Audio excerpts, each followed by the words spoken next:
Buenos días, amados hermanos. Qué gusto poder compartir la palabra con ustedes hoy y con los amigos que nos sintonizan por el canal de YouTube de Iglesia Ebenecer Central. Mi nombre es Alexander Camacho.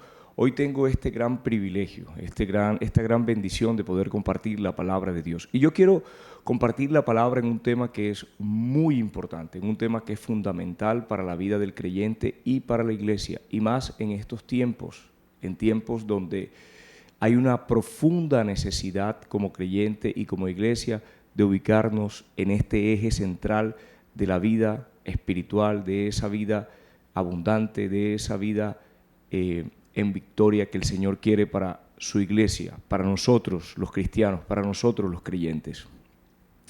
Y yo quiero que nos ubiquemos en la carta a los Efesios, capítulo 6, versículo 18. Nos vamos a ubicar ahí. Y el título de esta enseñanza es Orar un llamado superior. Vamos a hablar acerca de la oración y vamos a tratar 3 puntos. Y espero que el Espíritu Santo me ayude a que dentro del desarrollo de este tema, orar un llamado superior, dentro de estos 3 puntos, podamos nosotros encontrar esa palabra que traiga esa fortaleza a nuestras vidas para avanzar, para seguir caminando en una vida de oración. Y dice la palabra de Dios de la siguiente manera, Efesios capítulo 6, versículo 18, dice, orando en todo tiempo, versión Reina Valera, con toda oración y súplica en el Espíritu, y velando en ello con toda perseverancia y súplica por todos los santos. El apóstol Pablo, inspirado, guiado por el Espíritu Santo de Dios, escribe a los hermanos que están en Éfeso. El apóstol Pablo viene tratando diferentes temas en este capítulo 6, ha hablado acerca de la relación de los padres y los hijos, ha exhortado a los hijos pero también a los padres, viene hablando acerca de la relación entre aquellos que servían a amos o aquellos que estaban bajo una subordinación, de la importancia de esa relación entre aquel que tiene mayordomía sobre aquellos que están bajo el cuidado o bajo la autoridad de esta persona. Pero luego el apóstol Pablo hace un giro y empieza a hablar acerca de la armadura de Dios.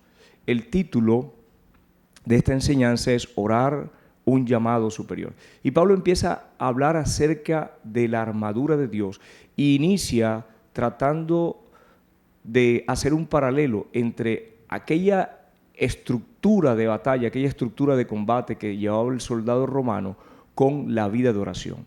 Y empieza a hacer un paralelo y el apóstol Pablo entiende que hay luchas y batallas y empieza a describir aquel enemigo que tiene la iglesia. Y dice que ese enemigo, que es Satanás, siempre está buscando la manera de acechar a la iglesia, siempre está buscando la manera de acechar al cristiano. Pero el apóstol Pablo revela también una estructura de las tinieblas, cómo esa estructura de las tinieblas es con la que el creyente, la iglesia, tiene lucha. Y Pablo hace una claridad, inspirado por el Espíritu Santo, dice, no tenemos lucha contra carne y sangre, no es contra un semejante que nosotros vamos a la batalla. Nuestra batalla son con fuerzas y poderes superiores porque son espirituales. Entonces, dice que para poder estar firmes al final de este proceso, cita la armadura de Dios. Y él entra a hacer una descripción detallada a los hermanos de Éfeso y le dice que en esa estructura de combate que es la armadura, dice que está lo primero la justicia. El cristiano debe actuar, debe vivir de manera justa, de manera correcta, en una sociedad que actúa de manera impía. El creyente, la iglesia, debe hablar verdad. Nosotros debemos comunicarnos con la verdad, no debemos mentir. El calzado del evangelio. Pablo cita el calzado, aún en medio de la lucha, de las luchas del creyente, nosotros debemos seguir propendiendo por hablar, por comunicar, por compartir la palabra. Siempre debemos ser esa luz en medio de las tinieblas. Y habla de la fe. Recordemos ese paredón que describe Hebreos capítulo 11, sobre aquellos héroes de la fe, hombres y mujeres que con la fe lograron resistir, rebatir las acechanzas del enemigo. Y Pablo dice que con ese escudo vamos a apagar todos los dardos de fuego del maligno. Pablo también está diciendo que hay un yelmo y ese yelmo cubre el pensamiento del creyente. cubre esa manera de cómo concebimos en medio de las circunstancias, por esa fe y por ese pensamiento, nuestra victoria en el Señor. Y Pablo también cita que la palabra es la espada del Espíritu. Y toda esta estructura de combate, toda esta estructura espiritual o toda esta armadura a la cual hace referencia el apóstol Pablo, que era necesario para que el creyente, así como los hermanos en Éfeso, nosotros hoy vivamos con esa armadura activamente, Pablo la envuelve, la deposita, la lleva a soportarse en un punto muy importante. Y Pablo dice que tenemos que orar. Y aquí es donde entra este versículo, al final de esta detallada descripción de la armadura de Dios. Pablo la envuelve, la soporta, toda esta estructura la cimienta sobre la oración. Parece que lo que hace enlace y concadena cada uno de estos elementos de la armadura es la oración. Y dice en este versículo 18, con toda oración y súplica, oren en todo tiempo en el Espíritu, y así velen con toda perseverancia y súplica por todos los santos. Entonces, encontramos que Pablo nos está invitando a los hermanos de Éfeso, le está dando un arma poderosa, le está diciendo cómo podemos combatir y resistir esas acechanzas del enemigo, pero les dice a los cristianos de Éfeso que es necesario que haya una vida de oración, que para que nosotros podamos avanzar debemos vivir orando en todo tiempo, con toda oración y súplica. Debemos vivir fortalecidos en el Señor, fortalecidos en su fuerza poderosa, pero solamente hallaremos esa fuerza si estamos en plena comunión, en oración, teniendo intimidad con Dios a través de una vida de oración. Orar un llamado superior. Y dentro de estos 3 puntos que vamos a detallar, quiero decirles que el primer punto es: cuando atendemos el llamado a orar, vencemos. Cuando el creyente atiende este llamado que está haciendo la palabra, que está haciendo el Señor en esta mañana, que le hizo Pablo a los hermanos en Éfeso, vamos a vencer. Cuando la iglesia atiende el llamado a la oración que muchas veces hacen los pastores para que vivamos en esa vida abundante de oración, pero también como iglesia nos unamos y nos reunamos en oración, vamos a vencer. Al igual que hoy, el creyente de esa época, el creyente de Éfeso, al cual le escribió el Espíritu Santo a través del apóstol Pablo, hoy nos enfrentamos a esas acechanzas del enemigo. Acechanzas espirituales. Vivimos en un mundo que hace la manifestación de aquellas obras espirituales que el enemigo coloca en el corazón del ser humano. Y muchos nos enfrentamos a ataques abiertamente. Nos enfrentamos hoy por hoy a oposición, a resistencia en nuestros sitios de trabajo, para los que están en la universidad, aquellos que de pronto están con temas de salud, que el enemigo busca la manera de afligir a la iglesia. Hay muchas situaciones que vivimos como creyentes en las que debemos nosotros hacer frente a esas circunstancias o situaciones a través de una vida de oración, a través de la oración. Y orar es tener vidas rendidas a los pies del Señor. Orar es vivir en esa plena dependencia y comunión con Dios. Orar es poder llevar cada una de nuestras cargas, así como dijo Jesús: venid a mí todos los que están trabajados y cargados, y yo les haré descansar. Es poder llegar en esa plena convicción y confianza de que sabemos que ahí está nuestro Dios, nuestro Padre, escuchándonos, y que podemos llegar confiadamente delante de Él a través de su Hijo amado Jesús, aquel que intercede por nosotros, y que tenemos un ayudador cuando vamos a la presencia de Él, que es el Espíritu Santo. La palabra dice que el Espíritu Santo nos ayuda a orar, que nos ayuda a clamar aún con gemidos indecibles. Y para llegar a ese punto, a ese nivel de oración, de una vida con gemidos indecibles, tenemos que superar muchas etapas, porque a veces en la vida de oración nos quedamos en esas etapas básicas donde solamente vamos a presentar nuestras necesidades. Y una vida de oración va más allá, es una vida de intimidad, de comunión, de dependencia, de búsqueda.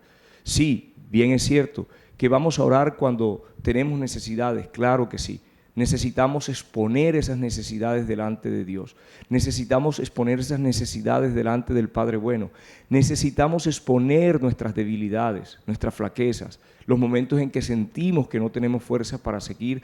Necesitamos depositarlas ahí en la presencia del Señor y decirle: Señor, aquí estoy, aquí está mi vida. Hoy no tengo fuerzas, hoy no tengo ganas, hoy me siento cansado, hoy quiero hacerme a un lado.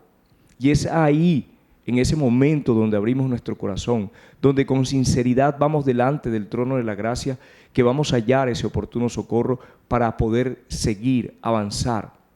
Y es en la oración, es en esa vida de oración donde podremos encontrar ese pronto auxilio, donde podemos estar firmes, como dice el apóstol Pablo, para que cuando hubiese acabado todo, para que cuando hubiese pasado ese momento de lucha, de prueba, de dificultad, amada iglesia, amado hermano, podamos estar firmes al final de ese proceso.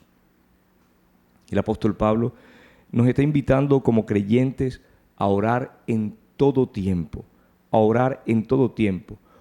Y es necesario que aprendamos a orar en todo tiempo. Y ese orar en todo tiempo no quiere decir que yo deba estar todo el tiempo en la iglesia, pero sí debo estar o mantenerme en esa comunión permanente con el Señor. Y es que cada una de las cosas que yo voy a hacer o que estoy haciendo durante el día, las voy colocando delante de la presencia de Dios. Cada acción, cada situación en la que me voy a enfrentar, cada cosa que voy a hacer, la voy llevando a la presencia de Dios. Pero también voy teniendo presente aquellas cosas por las que he venido orando en ese tiempo en el que estuve en la presencia de Dios. Y orar es más que un ejercicio, pero a la vez también es un ejercicio que implica y necesita disciplina. Y muchas veces como creyentes es a lo que menos le estamos dedicando tiempo. Es a lo que menos muchas veces le dedicamos tiempo. Y yo quiero decirles que el llamado a orar en todo tiempo es reconocer que la oración en sí misma es el ejercicio espiritual más elevado que tiene el creyente. La palabra es fundamental para nosotros. Leer la palabra es fundamental. Conocer la palabra es fundamental. Pero esa palabra cobra vida y se activa en nosotros a través de la oración. Porque en la oración podemos orar en la palabra, podemos orar la palabra y podemos orar en el Espíritu la palabra. Y es esa palabra que es la espada del Espíritu la que cobra vida en nosotros y nos ayuda, nos da aliento. Cuando usted ora la palabra, cuando usted va y lleva esa palabra que ha leído, que ha escudriñado, en la que usted de pronto está meditando y la lleva, o el Espíritu Santo la trae en medio de la dificultad o de la situación adversa que usted tiene, y el Espíritu Santo toma esa palabra y usted empieza a clamar con esa palabra, ahí hay fuego nuevamente en su vida, ahí hay esperanza, ahí hay esa fortaleza para seguir avanzando en medio de la situación a la que usted y yo nos estemos enfrentando. Era lo que le estaba diciendo el apóstol Pablo a los hermanos de Éfeso: orar en todo tiempo, orar en todo tiempo. Y yo decía que es el ejercicio espiritual más elevado. ¿Y por qué? Y dice, quiero citar a un predicador, a un hombre de Dios, a Edward Bones. Edward dijo que orar es hablar con Dios. Predicar es hablar de Dios a los hombres. Es lo que yo estoy haciendo. Yo estoy hablándole a usted, querido hermano y amigo que me escucha, acerca de Dios. Pero orar es hablar con Dios. Es aún más sublime, es aún más importante. Y es necesario que el que predica pase tiempo en la presencia de Dios. No puede haber una predicación sin que esté acompañada de una vida de oración, porque será una predicación vacía, será una predicación que no llegará y hará la labor que el Señor quiere en el corazón del creyente o en el corazón de aquella persona que le escucha. Entonces, orar es un ejercicio elevado, es un ejercicio de mucha estima, si lo podemos llamar así, en la vida o en el mundo espiritual. Predicar es importante, pero en la predicación yo puedo mostrar mi talento, yo puedo mostrar el carisma, yo puedo mostrar esa capacidad que tengo de retener un mensaje, yo puedo mostrar la habilidad que tengo para estructurar un mensaje y compartirlo, y el mensaje puede ser entendido, puede ser comprendido por el oyente, pero orar es superior porque me pone a mí, me coloca a mí en una posición de plena humillación, de plena dependencia de Dios, de pleno reconocimiento de nuestro Señor Jesús como aquel del cual proviene nuestra fortaleza, de Él proviene nuestra ayuda, nuestro pronto auxilio. Orar me coloca a mí en esa posición en la que estoy diciendo, no es por mi fuerza, no es en mis capacidades, no es en mi sabiduría humana, es en lo que tú quieres hacer en mi vida, es en lo que tú tienes para mí, es en lo que tú has dispuesto en tu voluntad. Orar nos lleva a tener esa dependencia, esa vida humillada, esa vida que reconoce que no es en nuestros méritos. Y tenemos muchos testimonios de que conocer la palabra, saber la palabra, no es prenda de garantía de que estamos ante una persona que ha nacido de nuevo. Hay gente que conoce el Evangelio, que conoce la palabra, que la cita, que la recita, pero que su vida, su testimonio, no es coherente con lo que saben, con lo que recitan y lo que conocen. Lo que hace que esa palabra penetre al corazón, lo que hace que esa palabra se impregne en el corazón del creyente, lo que hace que esa palabra produzca cambio, produzca un nuevo nacimiento, produzca vida en las áreas más íntimas del corazón del creyente, del cristiano, en mi vida y en su vida, es cuando nosotros tenemos una vida de oración, cuando llevamos o cuando hemos atendido ese llamado superior que es orar, cuando entendemos que solamente a través de vivir una vida de oración vamos a vivir como vencedores, vamos a vivir victoriosos. ¿Y por qué victoriosos? Porque vamos a empezar a vencer, lo primero que vamos a empezar a vencer es nuestro ego. Lo primero que vamos a empezar a vencer son nuestros propios pensamientos. Lo primero que vamos a empezar a vencer es nuestra autosuficiencia. Lo primero que vamos a empezar a vencer cuando vivimos en una vida de oración es esa capacidad que normalmente tenemos como seres humanos de querer accionar, de querer hacer cosas para alcanzar una salida frente a aquellas situaciones difíciles. Pablo está diciendo, colócate la armadura, ten la armadura, resiste, pero debes resistir en una vida de oración. Yo puedo tener la armadura puesta, pensar que la tengo puesta y vivir o accionar en mis fuerzas. Y Pablo está diciendo, colócate la armadura, pero vive en una dependencia a través de una vida de oración. Y es ahí donde está realmente el éxito. Y eso es lo que Pablo le estaba diciendo a los hermanos de Éfeso. Ahí es donde está el verdadero éxito. Hoy, así como los hermanos de Éfeso se enfrentaban a muchas situaciones difíciles en la ciudad de Éfeso, había mucha idolatría, había corrupción, había delincuencia, había pillaje, había idolatría, había prostitución, era una ciudad convulsionada. Así hoy nosotros, el creyente hoy, nosotros como iglesia nos enfrentamos a muchas situaciones en medio de las ciudades donde vivimos. Y sabemos que la única manera de hacerle frente a esas fortalezas del diablo es a través de la oración. Cuando a los discípulos de Jesús le llevaron un endemoniado y ellos no pudieron sacar ese demonio, Jesús le dijo, esto no sale si no es con ayuno y oración.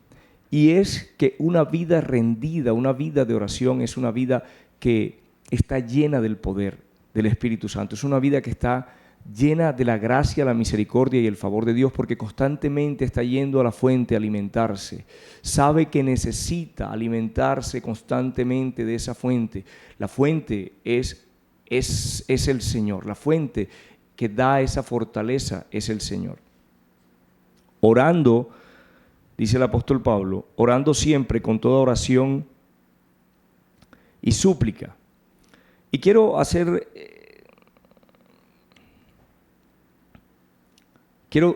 hablar acerca de esta palabra que es citada, o el original griego de la palabra oración. Y esta palabra oración, aquí descrita, es tomada de la palabra griega más comúnmente usada para la oración, que es proseuche, y es una palabra combinada. Es una palabra combinada o es una palabra compuesta. que deriva de las dos palabras, de la palabra pros y de la palabra euche. La palabra pros es una preposición que significa cara a cara. Y en el Evangelio, el apóstol Juan usa la palabra cuando él declara, en el principio era el verbo y el verbo era con Dios. Y la palabra con es tomada de la palabra pros. La idea transmitida por esta palabra pros, que antecede euche, que antecede esta palabra, es que estaban el Padre y el Hijo cara a cara. Es tomada de la palabra pros y la idea transmitida por la palabra es de intimidad. El Espíritu Santo nos está diciendo que el Padre y el Hijo tenían una relación íntima, cara a cara en la eternidad. O sea que cuando usted y yo vamos en oración delante de Dios, delante de la presencia de Dios, a través del Hijo, a través del Espíritu Santo, nosotros estamos teniendo una relación directa. Estamos entrando, como lo cita la palabra en Hebreos, cara a cara con nuestro Señor. Orando en todo tiempo. ¿Oro yo? ¿Saco tiempo para orar? Esa fue una de las preguntas que me hacía. ¿Saco el tiempo suficiente, necesario para vivir una vida de intimidad, una vida de dependencia, una vida de plena búsqueda de la presencia de Dios? Iglesia, ¿sacas tiempo para orar? ¿Te esfuerzas en medio de todas las circunstancias y del día a día y las dificultades para orar? ¿Buscas un espacio especial para tener esa comunión, esa intimidad con el Señor? Esa es la primera pregunta que debemos hacernos.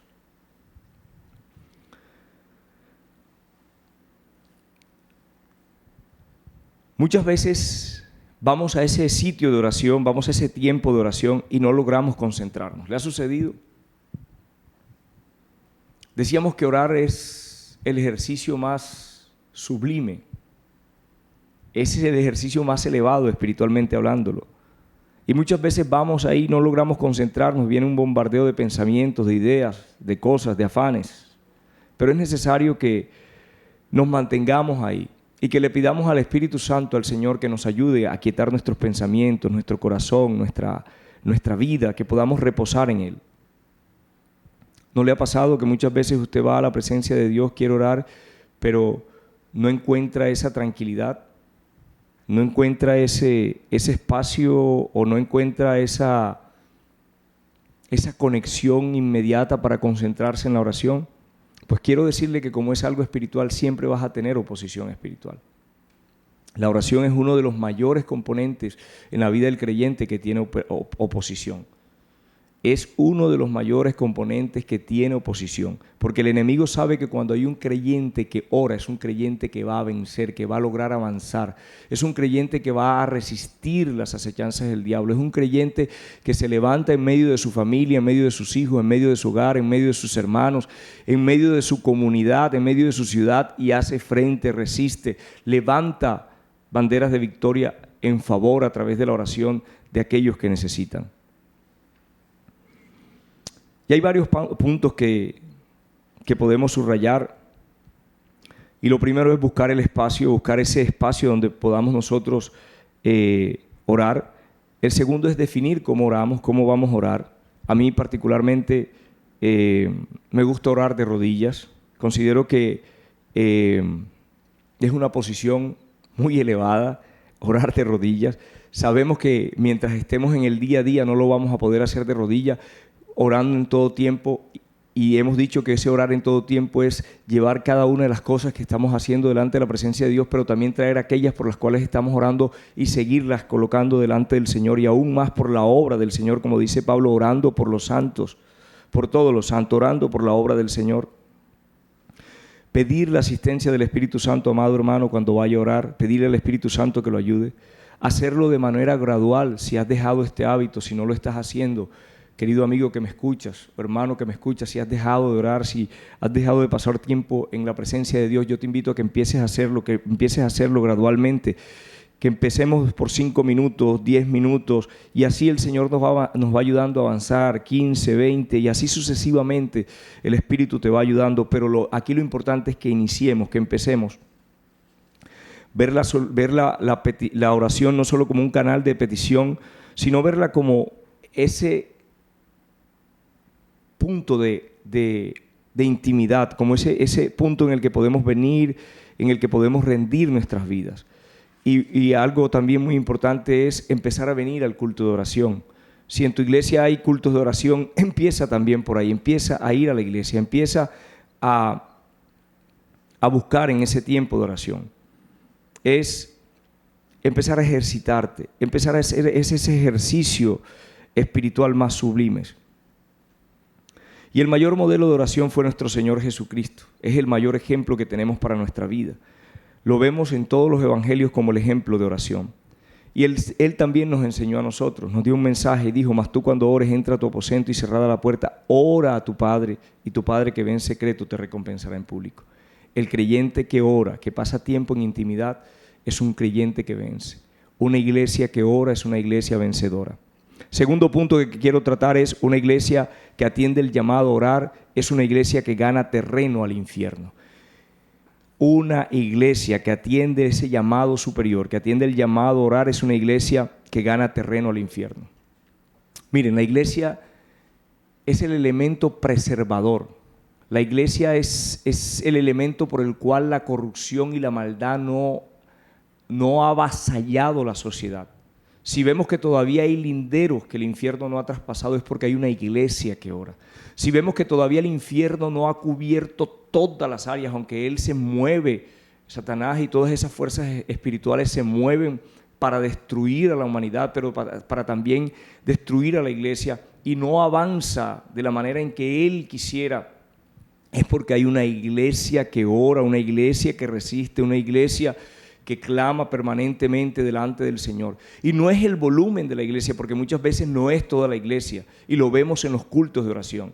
Alguien decía que el termómetro para poder medir la vida de oración de una iglesia son los cultos de oración. Y los cultos de oración muchas veces lo que reúnen es el 15 o el 20% del número de los miembros activos de la iglesia. ¿Qué tal que estuviéramos el 70 o el 80% de los miembros de la iglesia en un culto de oración? ¡Wow! Eso sería extraordinario, es lo que el Señor quiere. Y es la invitación que yo te hago en esta mañana, es la invitación que el Señor nos hace a nosotros en esta mañana, que podamos entender la importancia de la oración congregacional, de nuestra oración como iglesia, cómo como iglesia nosotros resistimos los poderes de las tinieblas. Mateo 16, 18 dice: y los poderes del infierno no prevalecerán contra ella. Y las puertas del Hades, dice la versión Reina Valera más comúnmente conocida, no prevalecerán contra la iglesia. Entonces, este segundo punto nos hace énfasis en que una iglesia que ha atendido ese llamado de la oración es una iglesia que logra resistir y gana terreno al infierno. ¿Y por qué tenemos que ganar ese terreno? Hombre, porque nosotros somos el único elemento vivo que es sal y que es luz en medio de una sociedad corrompida, en medio de una sociedad corrupta, en medio de una sociedad que vive de espalda a Dios. Solamente la iglesia tiene los principios y valores absolutos del reino de los cielos. Solamente la iglesia está cimentada en la palabra. Solamente la iglesia tiene temor del Dios vivo y verdadero. Solamente la iglesia es lo que no se ha corrompido en medio de esta sociedad. Sin embargo, hay casos aislados donde vemos iglesias que pierden el norte y se desenfocan. Vemos comunidades que han perdido el foco de lo que hemos sido llamados como iglesia. Y como iglesia hemos sido llamados a orar. Voy a citar las palabras de un predicador del siglo pasado, Leonard Ravenhill. Leonard dijo lo siguiente: la cenicienta de la iglesia es la oración. La cenicienta de la iglesia es la oración.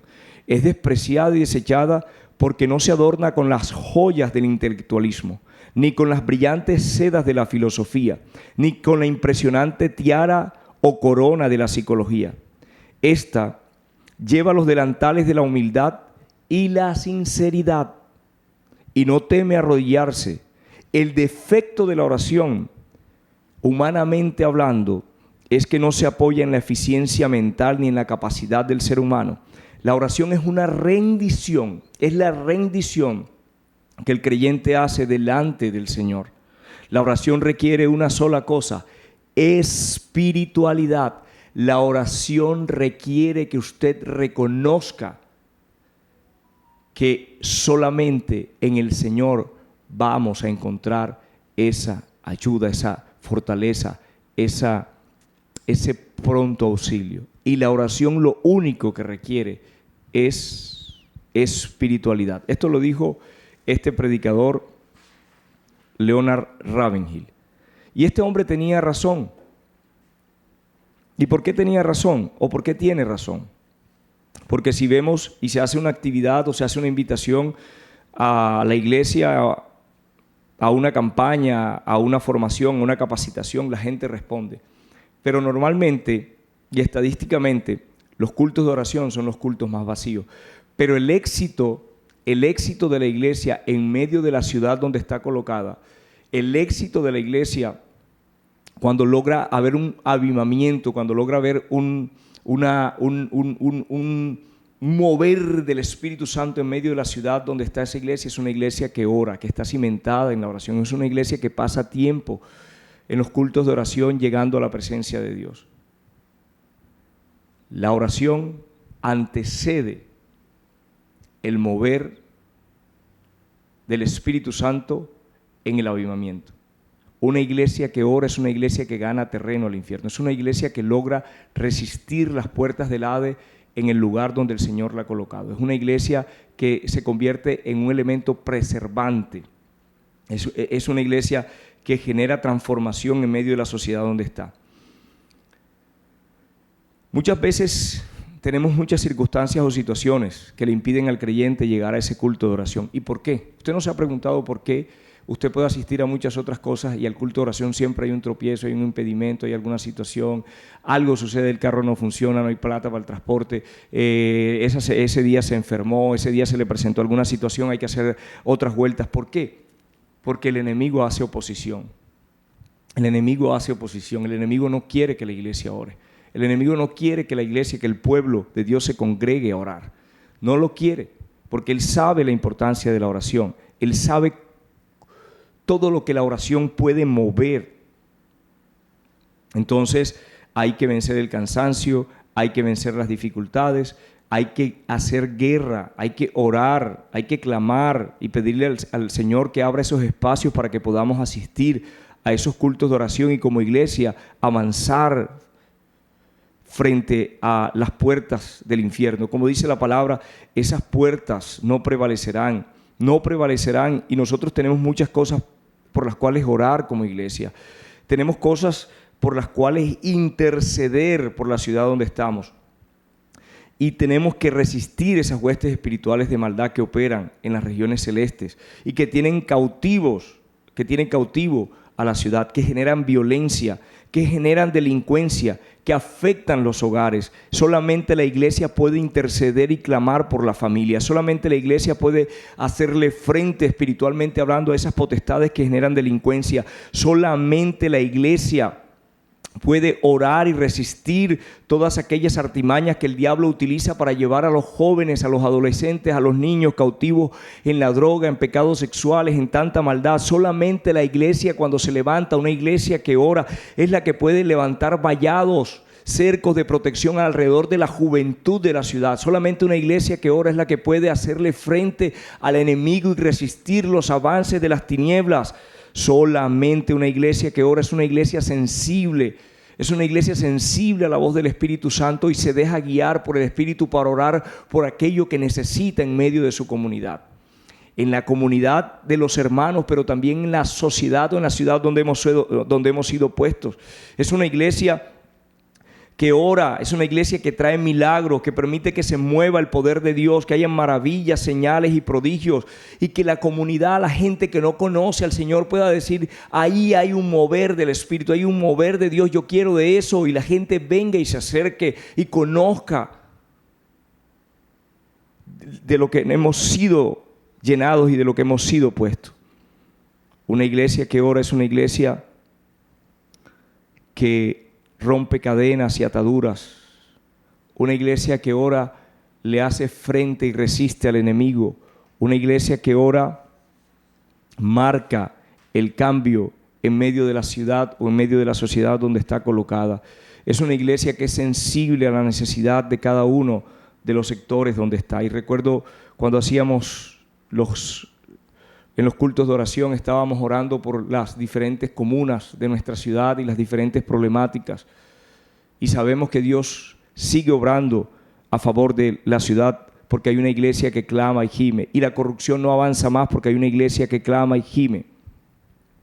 Y recordemos lo que dice la palabra en Hechos capítulo 12, versículo 5, cuando Pedro estaba preso, estaba próximo a ser asesinado. Ya Herodes había determinado matarle porque había matado a Jacobo y eso había agradado a los judíos. Y ya había una determinación, había muerte. Y estamos hablando de un hombre que tenía todo el poder para destruir la vida del apóstol Pedro. Y sin embargo la iglesia oraba, dice que hacía oración sin cesar delante de Dios. Y oraba por él, y Dios obró en la vida del apóstol Pedro, abrió las rejas, abrió la cárcel, quitó las cadenas, la guardia que estaba no vio cuando Pedro salió, y eso sucede solamente cuando hay una iglesia que ora. Nosotros podemos ver esos milagros, maravillas y prodigios. Y para concluir, tercer punto, una iglesia que ora es una iglesia llena del Espíritu Santo y trae el avivamiento.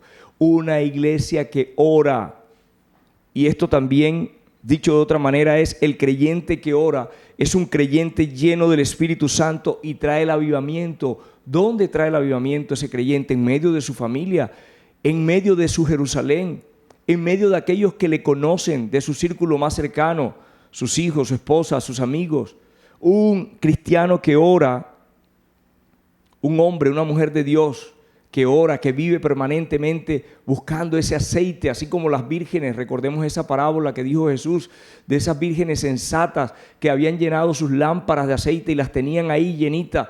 Así es la oración nos mantiene, es como ese aceite dentro de la lámpara. La oración es el fuego que nos permite estar avivados. La oración es ese motor interno que tiene el cristiano. Un cristiano que ora es un cristiano que se mantiene conectado con el Señor. Una iglesia que ora es una iglesia que trae el avivamiento, que permite que el mover, que se dé ese derramamiento del Espíritu Santo, ese mover del Espíritu Santo para alcanzar otras vidas. Y eso sucedió en el día de Pentecostés. El Señor se le apareció a 500, pero solamente 120 permanecieron en el lugar alto. Solamente 120 permanecieron orando y esperando la llenura del Espíritu Santo. Solamente 120 estaban ahí en comunión y en oración permanente delante del Padre. Y descendió la promesa. Una iglesia que ora va a ser embestida por el Espíritu Santo. Una iglesia que ora va a ser llena del Espíritu Santo. Una iglesia que ora trae el avivamiento, sale del letargo espiritual, sale del adormecimiento, sale de la indiferencia. Y es una iglesia que se mueve. Es una iglesia que se mueve con toda oración y súplica en el Espíritu y velando en ello con toda perseverancia. Con toda oración y súplica en el Espíritu. ¿Y por qué avivamiento?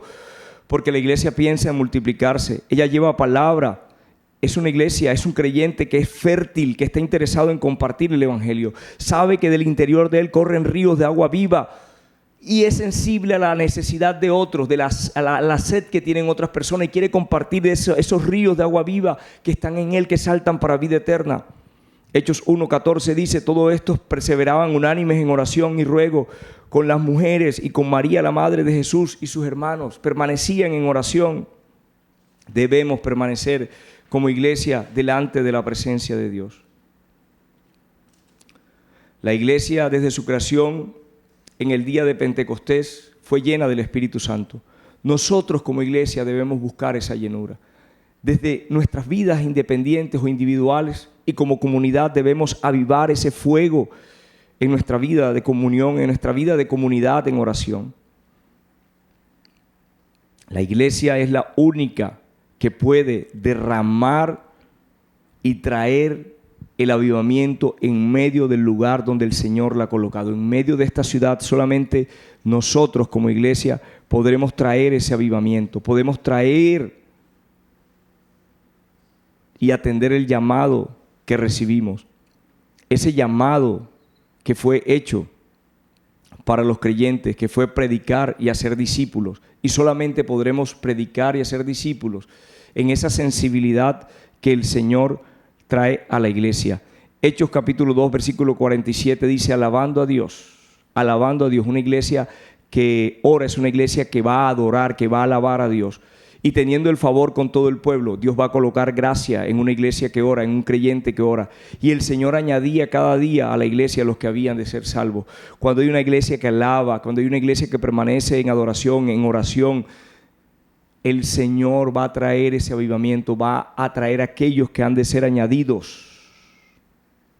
Y nosotros como creyentes debemos ser sensibles a lo que el Espíritu Santo quiere hacer en estos tiempos. Orando con toda oración y súplica en el Espíritu, y así velen con toda perseverancia y súplica por todos los santos. Oramos permanentemente por nuestra iglesia, oramos por aquellos que nos lideran, oramos por los servicios que hay, oramos para que el Señor se mueva en medio de nuestra ciudad, oramos para que el Señor mantenga encendida esa llama en nuestras vidas. Iglesia, tenemos un llamado superior. Hemos sido llamados a orar y es un llamado superior. Démosle gracias al Señor por esta palabra. Y ojalá en el transcurso de esta semana y a partir de hoy nos motivemos cada día más a estar en la presencia del Señor. Señor, te damos gracias. Tu palabra ha sido expuesta. Señor, gracias porque a través de ellas nos haces este llamado, nos haces esta invitación a buscar tu presencia, a permanecer delante de ti, a entender que solamente rendidos delante de ti podremos encontrar esa fortaleza, ese fuego para mantenernos ardientes, Señor, y hacer la obra para la cual nos has llamado. Gracias te damos, Padre. Gracias te doy, Señor, por los hermanos que nos han escuchado y por los amigos que nos han escuchado hoy a través de este canal. Iglesia, amigo, Dios te bendiga.